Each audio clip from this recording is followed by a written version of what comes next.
Hello दोस्तों, स्वागत है आप सभी का स्टडी विथ अमन सिंह में। आज हम पढ़ने वाले हैं वैदिक सभ्यता में देखेंगे आर्यों के आगमन के बारे में। अगर पिछले क्लास की बात की जाए तो हम लोग पढ़े थे यानी कि चारों युग के बारे में। आज हम लोग पढ़ेंगे वैदिक सभ्यता में, मतलब किस तरह से आर्यों के आगमन होता है। और अलग अलग लोगों ने, कुछ लोगों ने कहा कि यह तिब्बती क्षेत्र से आए थे, कुछ लोगों ने कहा कि यह मतलब भूमध्य क्षेत्र से, और कुछ लोगों ने कहा यह पश्चिमी क्षेत्र से आए थे। और फिर देखेंगे इसके आगे यानी कि मैक्स मुलर और मैकाले ने अलग अलग तरीक़ों से किस तरह से पेश किया कि यह मतलब भारत के जो है, भारत के मूल निवासी नहीं है, यह जो है वह मध्य एशिया से आए हुए हैं। इसके बारे में चर्चा करेंगे। तो सबसे पहले हम देखते हैं वैदिक सभ्यता के बारे में। अगर वैदिक सभ्यता की बात की जाए तो इनके निर्माता की अगर बात की जाए, वैदिक सभ्यता का निर्माता, अगर हम बात करें वैदिक सभ्यता के निर्माता किसे कहते हैं, तो अगर इसकी बात की जाए तो यह जो वैदिक सभ्यता का अगर निर्माता की बात की जाए तो यह जो होते हैं, यह आर्यों के द्वारा वैदिक सभ्यता का मतलब निर्माता माना जाता है। यानी कि वैदिक सभ्यता की अगर बात की जाए तो वैदिक सभ्यता के जो निर्माता थे वो आर्य के द्वारा मतलब किए गए थे। अगर इसके आगे बात की जाए तो जो वैदिक सभ्यता है, इसको हम वैदिक सभ्यता को हम ऐतिहासिक काल के अंतर्गत रखते हैं। यानी कि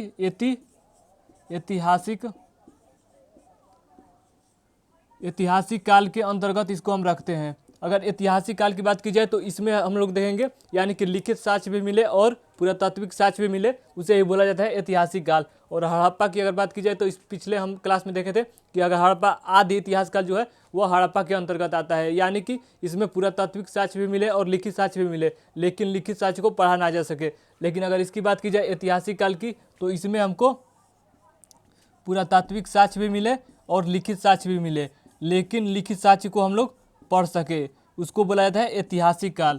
यानी कि ऐतिहासिक काल। और आदि इतिहास काल की अगर बात की जाए तो वह है हड़प्पा सभ्यता का जितना टाइम है वह आदि इतिहास काल के अंतर्गत रखा जाता है। तो हम लोग अगर वैदिक सभ्यता की बात करें तो वैदिक सभ्यता को हम लोग दो भाग में हमको पढ़ना है। यानी कि अगर वैदिक सभ्यता की बात की जाए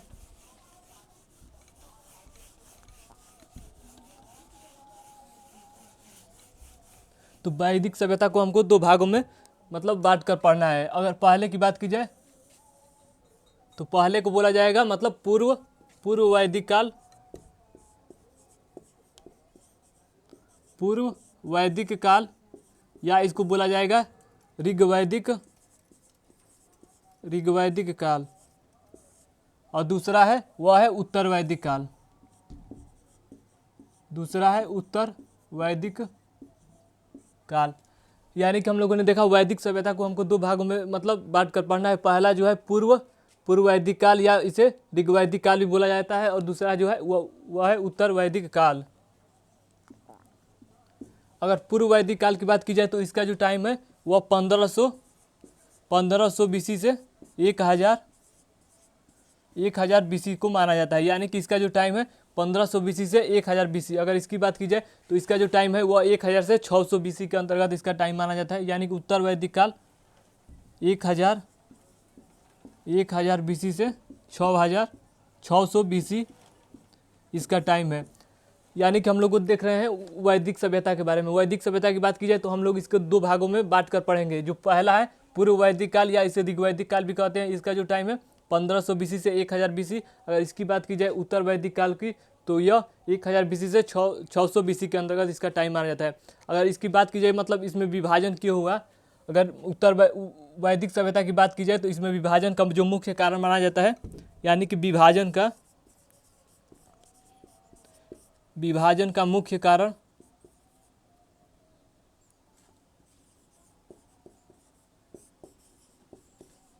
जो विभाजन का मुख्य कारण है वह है लोहे का आगमन के द्वारा।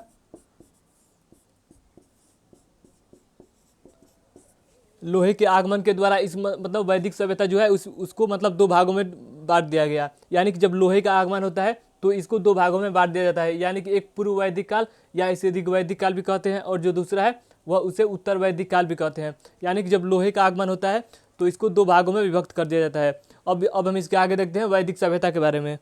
यानी कि पूर्व वैदिक काल या ऋग्वैदिक काल के बारे में आज देखेंगे। अगर इसकी बात की जाए यानी कि सबसे पहले हम पढ़ेंगे पूर्व वैदिक काल या ऋग्वैदिक काल, उसके बाद से पढ़ेंगे उत्तर वैदिक काल। अगर इसकी बात की जाए वैदिक सभ्यता की, तो सबसे पहले हमारे सामने आता है वैदिक शब्द किसे कहते हैं, यानी कि वैदिक किसे कहते हैं। अगर वैदिक की बात की जाए तो वैदिक मतलब होता है वेद, यानी कि जो 4 वेद हैं उसी को बोला था वैदिक सभ्यता, इसी के अंतर्गत हमको पढ़ने को देखने को मिलेगा। यानी कि वैदिक मतलब वेद होता है, जो कि एक संस्कृत का शब्द है, जो कि एक संस्कृत का शब्द है। यानी कि अगर हम वैदिक की बात करें तो वैदिक मतलब होता है वेद, जो कि एक संस्कृत का शब्द है। अगर इसके हिंदी की बात की जाए तो हिंदी का मतलब क्या होता है, वेद वैदिक मतलब, अगर हिंदी के रूप में इसको बात किया जाए तो हिंदी में इसका होता है ज्ञान, यानी कि वैदिक मतलब ज्ञान होता है। यानी कि हम लोगों ने देखा वैदिक के बारे में, वैदिक जो होता है उसको वैदिक को वेद भी कहते हैं, जो कि इसको संस्कृत, यानी कि संस्कृत में इसको वेद जो है वह संस्कृत का शब्द है, और इसको हिंदी में, यानी कि जो वैदिक है इसको हिंदी में हम लोग ज्ञान कहते हैं। तो मतलब हिंदी का जो है, जो मतलब हिंदी में जो वेद शब्द है वह विद धातु से मिलकर बना है, यानी कि विद धातु से मिलकर बना है। तो हम लोगों ने क्या देखा, वैदिक के बारे में देखा। वैदिक जो है इसको बोला जाता है वेद, यानी कि जो वेद है वह संस्कृत का शब्द है। अगर हिंदी में इसकी बात करें तो हिंदी में इसका मतलब ज्ञान होता है। और जो यह शब्द है यानी कि जो वैदिक सभ्यता है वह विद धातु से मिलकर बना है। अगर इसके आगे बात करें, यानी कि आर्य किसे कहते हैं, हम लोगों ने देखा जो वैदिक सभ्यता है, वैदिक सभ्यता में जो लोग रहते थे, यानी निर्माता के रूप में हम लोगों ने देखा, इसमें जो रहते थे इनको आर्य बोला जाता था। तो आर्य के बारे में अगर देखें, अगर आर्य की बात की जाए, मतलब आर्य शब्द किसे कहते हैं, यानी कि हम लोगों ने देखा जो वैदिक सभ्यता है इसके निर्माता जो थे वो आर्य थे। मतलब वैदिक सभ्यता में सबसे पहले जो लोग आए थे वो उनको आर्य बोला जाता है। अगर आर्य की बात की जाए तो आर्य मतलब, अगर आर्य की बात की जाए तो आर्य कौन थे, आर्य मतलब होता है मतलब श्रेष्ठ, आर्य मतलब होता है श्रेष्ठ या कुलीन, या इसे बोला जाता है उत्तम पुरुष। यानी कि आर्य मतलब होता है श्रेष्ठ, होता है कुलीन, होता है और होता है उत्तम पुरुष। यानी कि आर्य जो होता है वह श्रेष्ठ, कुलीन और उत्तम पुरुष के रूप में हम इसको जान सकते हैं। आर्य जो है, अगर इसको एक मतलब इसको अलग रूप में देखें तो आर्य एक समूह है, यानी कि आर्य को हम समूह के रूप में भी देख सकते हैं।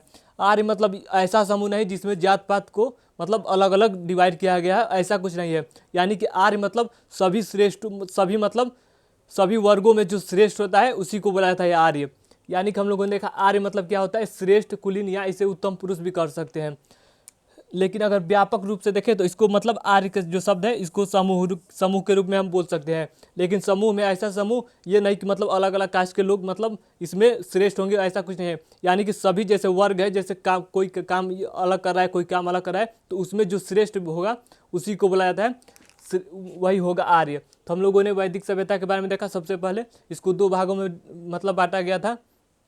फिर हम लोगों ने देखा वैदिक सभ्यता किसे कहते हैं, फिर देखा आर्य मतलब आर्य का मतलब क्या होता है, आर्य मतलब श्रेष्ठ, कुलीन और उत्तम पुरुष।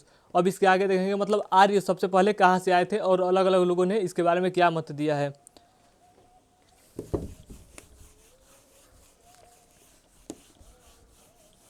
अगर हम बात करें आर्यों के मूल निवास की, यानी कि हम देखेंगे सबसे पहले आर्यों के मूल निवास के स्थान के बारे में। यानी कि एक देखेंगे देसी मत के बारे में, एक देखेंगे विदेशी मत के बारे में। यानी कि अलग अलग लोगों ने बताया कि यह जो लोग है, यानी कि विदेशी अगर मत की बात की जाए तो विदेशी जो जितने भी लोग थे वह यह बात साबित करने में लगे थे कि जो आर्य थे वह मतलब विदेश से आए थे। लेकिन भारत के जो लोग थे उन्होंने अपने अपने हिसाब से बताया कि यह जो थे मतलब भारत के मूल निवासी थे। तो इसके बारे में अगर चर्चा करें तो आर्यों के निवास के स्थान, आर्यों के निवास के बारे में, आर्यों का मूल निवास।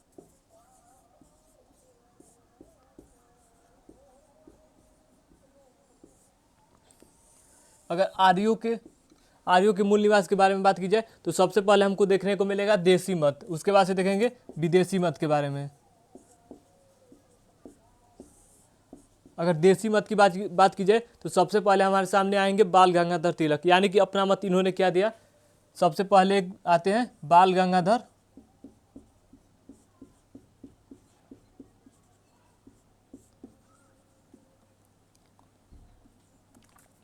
इन्होंने कहा था जो आर्य थे वह उत्तरी ध्रुव से आए थे, यानी कि इन्होंने कहा कि जो आर्य थे वह आए थे उत्तरी ध्रुव से आए थे। अगर इसके मतलब अगर ऋग्वेद की बात की जाए तो यानी कि ऋग्वेद में इसका भी उल्लेख हमको देखने को मिलता है कि जो आर्य थे वह उत्तरी ध्रुव से आए थे। अगर बात की जाए ऋग्वेद की तो ऋग्वेद के दूसरे मंडल में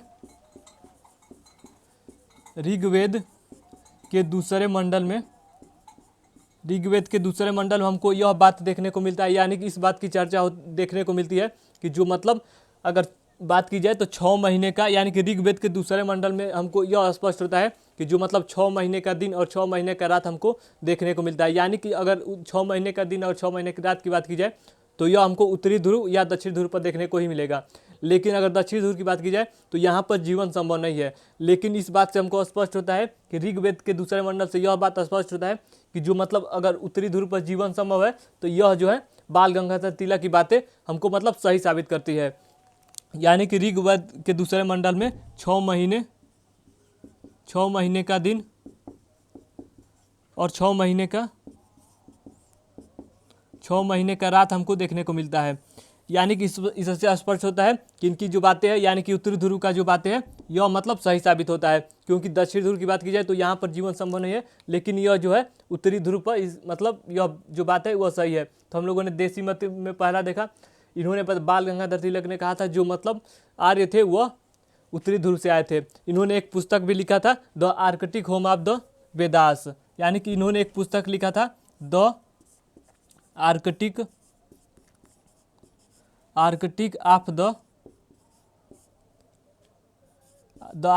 द वेदास, यानी कि इन्होंने पुस्तक यह लिखा था और अपने बारे में बताया था कि यह जो है मतलब जो आर्य थे वह उत्तरी ध्रुव से आए थे। यानी कि हम लोगों ने देखा the Arctic home of the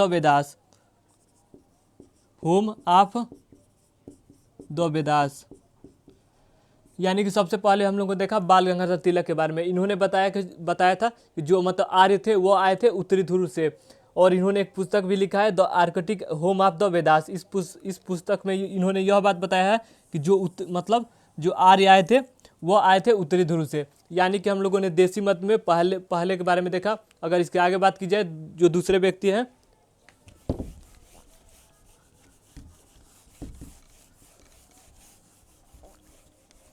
अगर दूसरे व्यक्ति की बात की जाए तो वह थे दयानंद सरस्वती। यानी कि अगर दूसरे व्यक्ति की बात की जाए तो वह थे दयानंद सरस्वती। अगर इनकी बात की जाए तो इन्होंने कहा था कि जो मतलब आर्य थे वह तिब्बती क्षेत्र से आए थे। यानी कि यह जो आर्य थे वह तिब्बत क्षेत्र से आए थे, तिब्बत क्षेत्र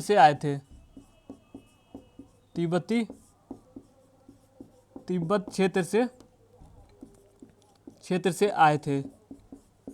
यानी कि हम लोगों ने सबसे पहले देखा, यानी कि सबसे पहले बाल गंगाधर तिलक ने कहा था कि जो आर्य थे वह उत्तरी ध्रुव से आए थे। लेकिन अगर इनकी बात की जाए दयानंद सरस्वती की तो इन्होंने कहा था कि यह जो आर्य थे वह तिब्बती क्षेत्र से आए थे। अगर इसके आगे बात की जाए तो एक आते हैं DS त्रिवेदी। यानी कि अगर देसी मत में तीसरे व्यक्ति की बात की जाए तो तीसरे जो व्यक्ति थे वह थे DS त्रिवेदी। जो तीसरे व्यक्ति थे वह थे DS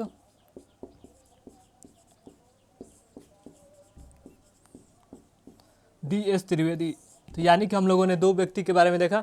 जो पहले थे वह थे बाल गंगाधर तिलक, और जो दूसरे व्यक्ति थे वह थे दयानंद सरस्वती। अगर तीसरे व्यक्ति की बात की जाए तो यह थे DS त्रिवेदी। इन्होंने कहा था कि जो आर्य थे वह देविका प्रदेश या अफगानिस्तान वाले जो क्षेत्र है, यानी कि भारत के जो ऊपर वाले इधर वाले साइड है, पश्चिम वाले साइड है, यहाँ से यह लोग आए थे। यानी कि इन्होंने बताया था DS त्रिवेदी ने कि यह देविका प्रदेश या अफगानिस्तान से आए थे। तो यानी कि अलग अलग लोगों ने अपना मत अलग अलग हिसाब से देते हैं। DS त्रिवेदी की अगर बात की जाए तो इन्होंने कहा था देविका प्रदेश या अफगानिस्तान से जो आर्य थे वो आए थे। अगर इसके आगे बात की जाए तो चौथे जो आते हैं वह थे LD कन्नड़ थे। यानी कि LD एल डी काल्हा थे, एल डी काल्हा। अगर इनकी बात की जाए तो इन्होंने बताया था कि जो आर्य थे वह कश्मीर वाले क्षेत्र से आए थे, यानी कि हिमालय वाला क्षेत्र जो है वह वहाँ से आए थे, कश्मीर कश्मीर से आए थे। यानी कि हम लोगों ने सबसे पहले देखा बाल गंगाधर तिलक के बारे में। इन्होंने बताया था कि जो आर्य थे वह उत्तरी ध्रुव से आए थे। उसके बाद से हम लोगों ने देखा दयानंद सरस्वती के बारे में। इन्होंने बताया था कि जो आर्य थे वह तिब्बती क्षेत्र से आए थे। उसके बाद हम लोगों ने देखा जो डी एस त्रिवेदी ने एक बताया कि यह जो आर्य थे वह देविका प्रदेश या अफगानिस्तान से आए थे। अगर इसके आगे बात की जाए तो एल डी जो कल्ला थे, इन्होंने बताया था कि यह जो आर्य थे वह कश्मीर वाले क्षेत्र से आए थे। यानी कि हम लोगों ने देसी मत के बारे में देखा। और इसके आगे बात करें, जैसे अगर देसी मत में और आगे अगर बात करें,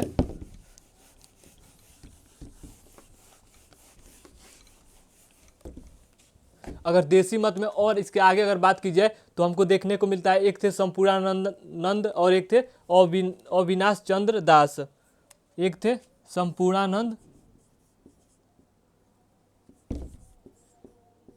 संपूर्णानंद और एक थे अविनाश चंद्र दास। यानी कि हमको फिर देसी मत में इसके आगे अगर बात करें तो एक थे संपूर्णानंद और एक थे अविनाश चंद्र दास। अगर इनकी बात की जाए तो इन्होंने कहा था कि यह जो आए थे वह सप्त प्रदेश से आए थे, यानी कि सप्त प्रदेश से आए थे।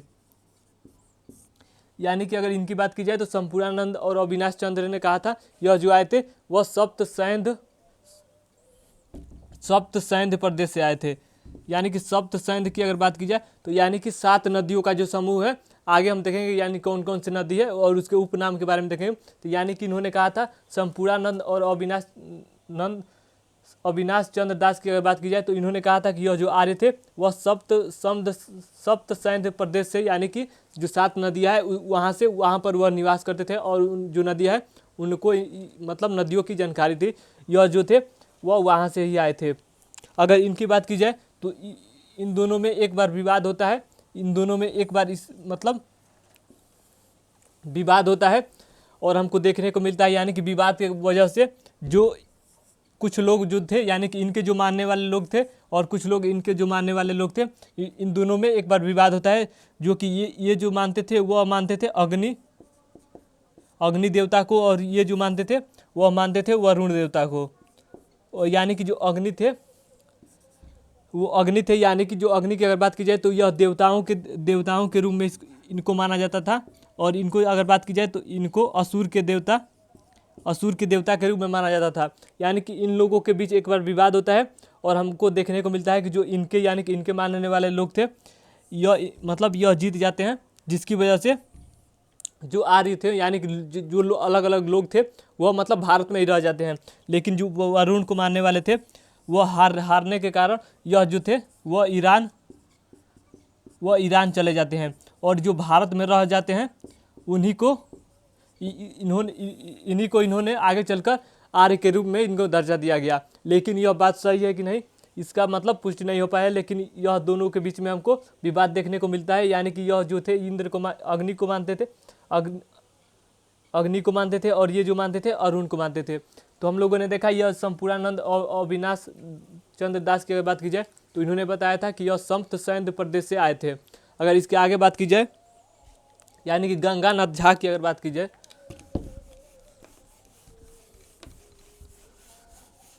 यानी कि अगर इसके आगे बात की जाए तो एक थे गंगानाथ झा।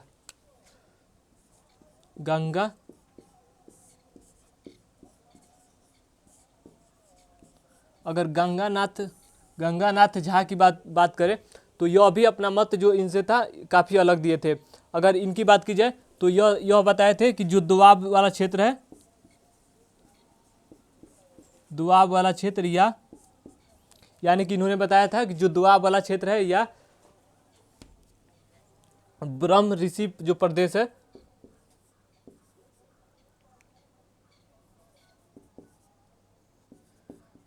जो ब्रह्म ऋषि प्रदेश है आर्य वहाँ से आए थे। यानी कि हम लोग देखें जो गंगानाथ झा थे, इन्होंने बताया था कि दुआब वाले क्षेत्र या ब्रह्म ऋषि प्रदेश से ही आए थे। अगर ब्रह्म ऋषि की बात की जाए तो इसमें हमको दो नदियाँ देखने को मिलती है, एक थी सरस्वती, यानी कि हम लोगों ने सबसे पहले क्या देखा, जो गंगानाथ झा थे, इन्होंने बताया था कि दुआब वाले क्षेत्र या ब्रह्म ऋषि प्रदेश की मतलब यहाँ से आए थे। अगर ब्रह्म ऋषि प्रदेश की बात की जाए तो मतलब यह जो ब्रह्म ऋषि प्रदेश है यह मतलब किसको, मतलब किसके बारे में बताता है। अगर इसकी बात की जाए तो यह सरस्वती नदी और दास्तरी नदी के बारे में बताता है। यानी कि यहाँ से जो है ब्रह्म ऋषि की अगर बात की जाए तो यह जो है वह दो नदी से मिलकर यानी कि बना था।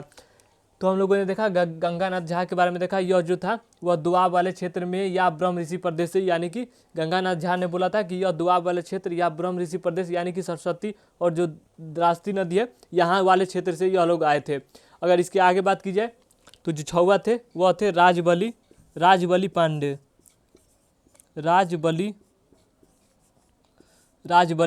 अगर इनकी बात की जाए तो इन्होंने कहा था कि जो मध्य देश है, जो आर्य थे वह मध्य देश से आए थे। यानी कि इन्होंने कहा था कि जो आर्य थे वो आए थे मध्य देश से। तो सबसे पहले हम लोगों ने देखा आर्यों के बारे में। तो सबसे पहले हम देसी मत की अगर बात की जाए तो सबसे पहले हम लोगों ने देखा दयानंद बाल गंगाधर तिलक के बारे में। इन्होंने एक पुस्तक लिखा था the Arctic home of the Vedas. इसमें इस बात का पुष्टि किया था कि यह जो आर्य थे वह उत्तरी ध्रुव से आए थे। फिर हम लोगों ने देखा दयानंद सरस्वती के बारे में। इन्होंने कहा था कि यह जो आए थे वह तिब्बती क्षेत्र से आए थे। फिर हम लोगों ने इसके आगे देखा D.S. त्रिवेदी ने कहा था कि यह जो आर्य थे वह अफगानिस्तान वाला क्षेत्र या देविका प्रदेश वाला जो क्षेत्र है वह वहाँ से आए थे। अगर इसके आगे बात की जाए तो D.L.D. कल्ला की अगर बात की जाए तो इन्होंने कहा था कि यह जो थे वह कश्मीर वाले क्षेत्र यानी कि हिमालय वाले क्षेत्र से आए थे। अगर इसके आगे बात की जाए तो हमको देखने को मिलता है संपूर्णानंद और अविनाश चंद्र दास की अगर बात की जाए तो इन दोनों में विवाद होता है। और हम लास्ट में देखने को मिलता है कि यह जो दोनों का निर्णय आता है वह आता है कि समत सैंध प्रदेश से यह लोग आए थे। और समत सैंध प्रदेश की बात की जाए तो यानी कि 7 नदियों का जो समूह है वहाँ से यह लोग आए थे। और फिर हम लोगों ने देखा गंगानाथ झा के बारे में, यानी कि यह जो बताए थे वह दुआब वाले क्षेत्र या ब्रह्म ऋषि प्रदेश वाले क्षेत्र, यानी कि ब्रह्म ऋषि प्रदेश की अगर बात की जाए तो यानी कि सरस्वती और जो द्रास्ती नदी थी इसके वाले मतलब आसपास के क्षेत्र से यह आए थे। और फिर हम लोगों ने लास्ट में देखा राजबली पांडे के बारे में। इन्होंने बताया था कि यह जो आए थे वह मध्य देश से आए थे। यानी कि हम लोगों ने देसी मत के बारे में देख लिया। अगर इसके आगे अगर बात करें विदेशी मत की, यानी कि कौन कौन से विदेशी मत थे उसके बारे में अगर चर्चा की जाए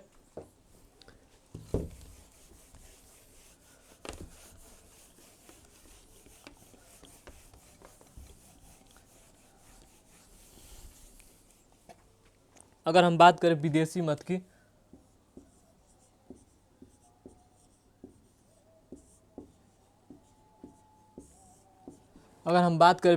की तो सबसे पहले हमको देखने को मिलता है प्रो गाइल्स। यानी कि प्रो गाइल्स की अगर बात की जाए पहले जो थे विदेशी वह थे प्रो गाइल्स।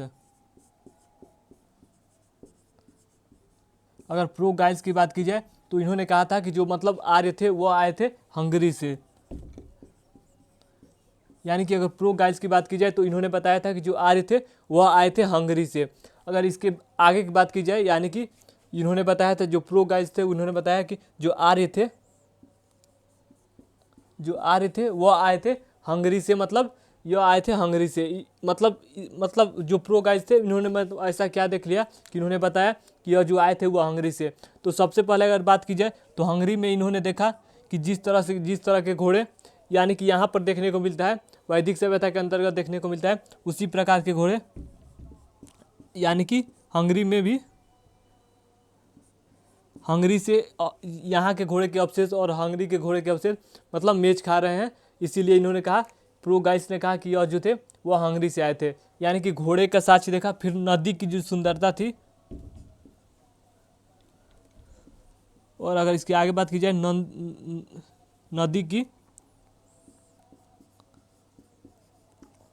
नदी की सुंदरता के आधार पर भी इन्होंने बताया कि जो प्रो गाइस ने बताया कि यह जो आए थे वह हंगरी से आए थे। अगर इसके आगे बात की जाए दूसरे जो विदेशी मत की अगर बात की जाए यानी कि हम लोगों ने इसके बारे में देखा प्रो गाइस के बारे में, यानी कि यह जो बताए थे वो बताए थे कि यह जो लोग आए थे हंगरी से आए थे, इन्होंने घोड़े का साक्ष्य दिया और फिर नदी की सुंदरता के बारे में कारण से बताया। और फिर अगर इसके आगे बात की जाए तो इन्होंने बताया चारागाह के बारे में भी, यानी कि जिस तरह का चारागाह वहाँ पर देखने को मिलता है वह उसी प्रकार का चारागाह यहाँ जो वहाँ के लोग जिस तरह से चारागाह का प्रयोग करते थे यहाँ के लोग भी उसी प्रकार से करते हैं। तो यानी कि हम लोगों ने देखा जो पहले थे वह थे प्रो गाइड्स। अगर इसके आगे बात की जाए जो दूसरे थे,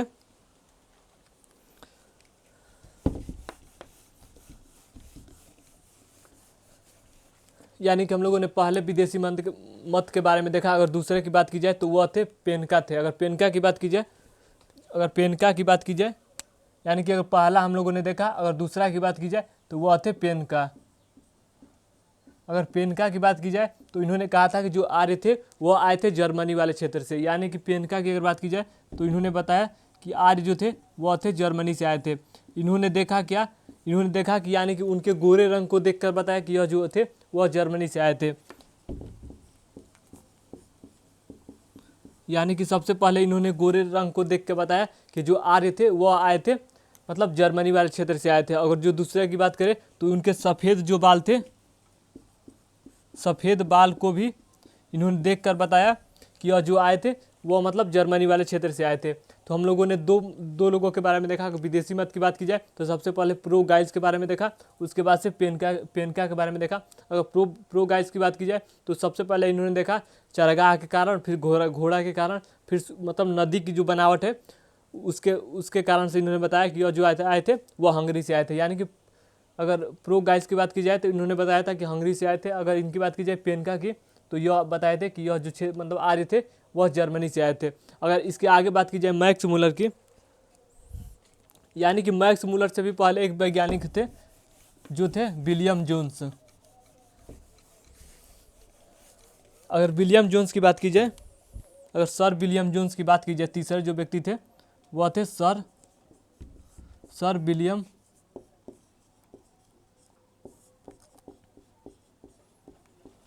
अगर सर विलियम जोन्स की बात की जाए तो इन्होंने भी अलग अलग मतलब आधार पर बताया कि यह जो थे वह मतलब विदेश वाले क्षेत्र से आए थे, यानी कि यह जो थे यूरोप से आए थे। यानी कि अगर सर विलियम्स की बात की जाए तो इन्होंने बताया कि जो मतलब ये यूरोप वाले क्षेत्र से जो आ रहे थे, यूरोप वाले क्षेत्र से जो आ रहे थे वहाँ से आए थे। इन्होंने कुछ अपना मतलब साबित करने के लिए अपना मत भी कुछ दिया, अगर उसके बारे में मतलब आधार दिया कि जिस तरह का भाषा यूरोप में प्रयोग किया जाता है उसी प्रकार, यानी कि उसी से मतलब मिलता जुलता जो है वह वैदिक सभ्यता के लोग भी प्रयोग करते थे। तो इन्होंने अपना मत क्या दिया, अगर इसके बारे में बात की जाए तो सबसे पहले इन्होंने बताया कि एक जैसे मान लीजिए संस्कृत का शब्द है, एक संस्कृत का शब्द है और एक लैटिन शब्द है, और जो यानी कि जो यूरोप में प्रयोग करते हैं, जैसे मान लीजिए अंग्रेजी का शब्द है। तो सबसे पहले इन्होंने बताया, सर विलियम जोन्स ने बताया कि यह जो लोग आए थे मतलब जो आर्य आए थे वह यूरोप वाले क्षेत्र से यानी कि जर्मनी हंगरी से आए थे। अगर इन्होंने अपना आधार क्या बताया, अगर इसकी बात की जाए तो इन्होंने बताया जिस तरह का जैसे प्रयोग है संस्कृत में प्रयोग करते हैं उसी प्रकार का प्रयोग शब्द जो है वह अंग्रेजी भाषा में भी प्रयोग किया जाता है। तो इन्होंने शब्द बताया, जैसे बताया इन्होंने सबसे पहले बताया कि जो संस्कृत में जैसे मातृ है, जैसे संस्कृत में मातृ है उसी तरह लैटिन भाषा में अगर बात की जाए तो इसको मातेर बोला जाता है। और अगर इसके अंग्रेजी में इसको बात की जाए तो इसी को बोला जाता है मदर। यानी कि इन्होंने बताया कि आप यहाँ पर संस्कृत का जैसा मतलब शब्द है उसी प्रकार लैटिन में भी ऐसा ही देखने को मिलता है, और फिर अंग्रेजी में भी हमको ऐसा ही शब्द देखने को मिलता है। यानी कि संस्कृत में जैसे माते है माते, उसी प्रकार यहाँ पर हमको लैटिन में मातेर देखने को मिलता है, और फिर अंग्रेजी की बात की जाए तो यहाँ पर हमको मदर देखने को मिलता है। यानी कि अपना एक और बताया था, जैसे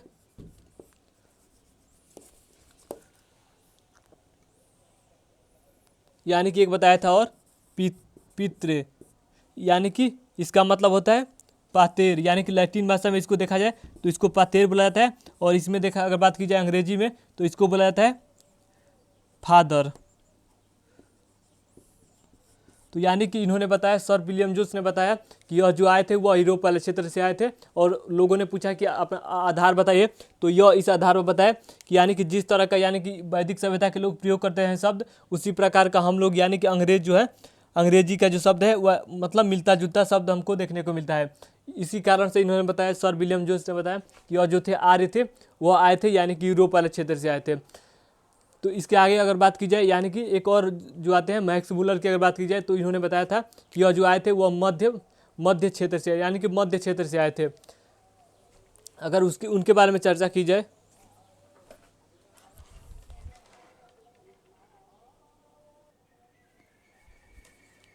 यानी कि हम लोगों ने देखा आर्यों के मूल निवास के बारे में देखा, यानी कि इसके बारे में भी देख लिया, यानी कि सर विलियम जोन्स के बारे में भी देख लिया, यानी कि इन्होंने बताया था कि यह जो आए थे वह यूरोप वाले क्षेत्र से आए थे।